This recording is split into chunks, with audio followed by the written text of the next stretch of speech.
Assalamualaikum warahmatullahi wabarakatuh. Perkenalkan, saya Tia Septianda dengan NIM 2010101038 dengan dosen pengampu Boris Wulandari STMSI, mata kuliah Ekonomi Pembangunan. Sebelumnya saya mengucapkan terima kasih kepada Ibu karena telah memberikan saya kesempatan untuk menjawab soal ujian tengah semester pada kesempatan kali ini. Baik.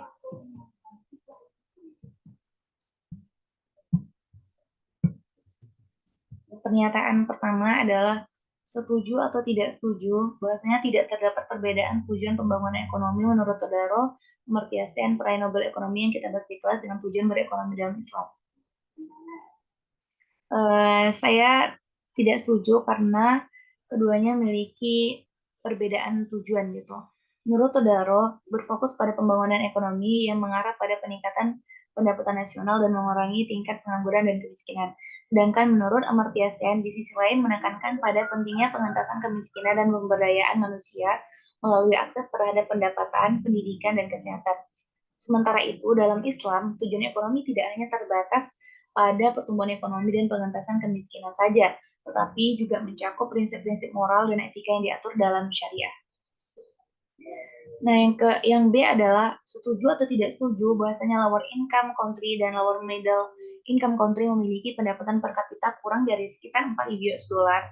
Fakta ini menyebabkan kelompok negara tersebut sulit mengejar ketertinggalan menjadi high income country yang memiliki pendapatan per kapita minimal 12.000 US dollar. Saya setuju karena tentu saja hal itu sulit bagi negara tersebut untuk mencapai ketertinggalan. Apalagi dapat kita lihat dari angka yang selisihnya begitu besar gitu. Dari angka 4.000 US dollar yang kemudian yang akan kita tingkatkan menjadi 12.000. Nah, itu ada selisih 8.000 US dollar. Menurut Todaro, ada beberapa faktor yang menyebabkan mengapa negara tersebut sulit untuk mencapai ketertinggalan. Yang pertama adalah ketimpangan struktural. Ketimpangan struktural dalam perekonomian seperti ketimpangan distribusi pendapatan, ketimpangan regional, dan ketimpangan sektor ekonomi dapat menghambat pertumbuhan ekonomi inklusif. Yang kedua adalah faktor demografi. Faktor demografi seperti pertumbuhan penduduk yang cepat, struktur usia yang tidak menguntungkan, atau migrasi yang tidak terkendali dapat mempengaruhi ketersediaan tenaga kerja, akses terhadap sumber daya, dan beban kesejahteraan sosial. Yang ketiga adalah ketergantungan sumber daya alam. Negara-negara yang sangat bergantung pada sumber daya alam seperti minyak, gas, atau mineral dapat menghadapi tantangan dalam mencapai pendapatan per kapita tinggi. Yang keempat, keterbatasan infrastruktur dan teknologi. Nah, tentu saja apabila infrastruktur dan teknologi ini terbatas atau kurang berkembang, nah itu dapat menjadi hambatan dalam menggerakkan pertumbuhan ekonomi. Yang terakhir adalah ketidakstabilan ekonomi dan politik seperti inflasi tinggi, ketidakpastian kebijakan, atau konflik politik dapat menghancurkan iklim investasi, menghambat pertumbuhan ekonomi, dan menghambat upaya untuk mengejar ketertinggalan.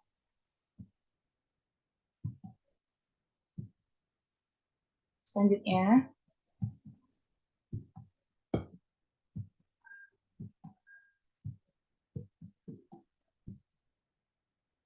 maaf Ibu, laptopnya kadang agak lelet gitu.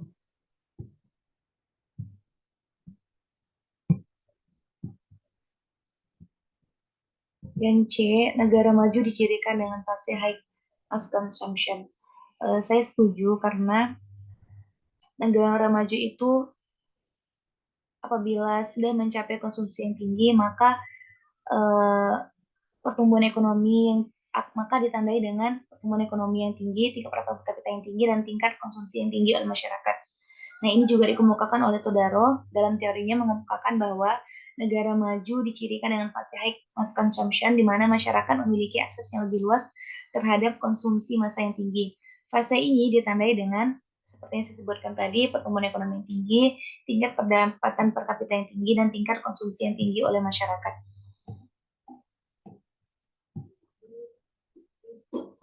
Selanjutnya, yang D.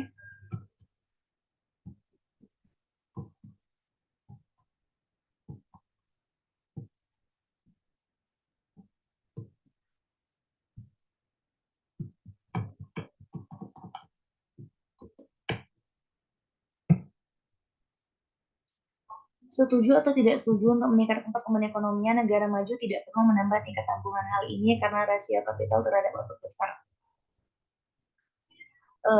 Saya setuju karena untuk meningkatkan pertumbuhan ekonomi negara maju itu tidak harus dan tidak perlu menambah tingkat tabungan saja gitu. Sesuai dengan pendapat Todaro, bahwasanya negara maju itu dapat meningkatkan pertumbuhan itu dengan meningkatkan konsumsi, bukan hanya meningkatkan tabungan. Konsumsi yang tinggi akan mendorong permintaan agregat, menggerakkan sektor ekonomi, dan memicu pertumbuhan. Jadi kalau menurut Todaro, meningkatkan konsumsi masyarakat menjadi prioritas, bukan meningkatkan tabungan.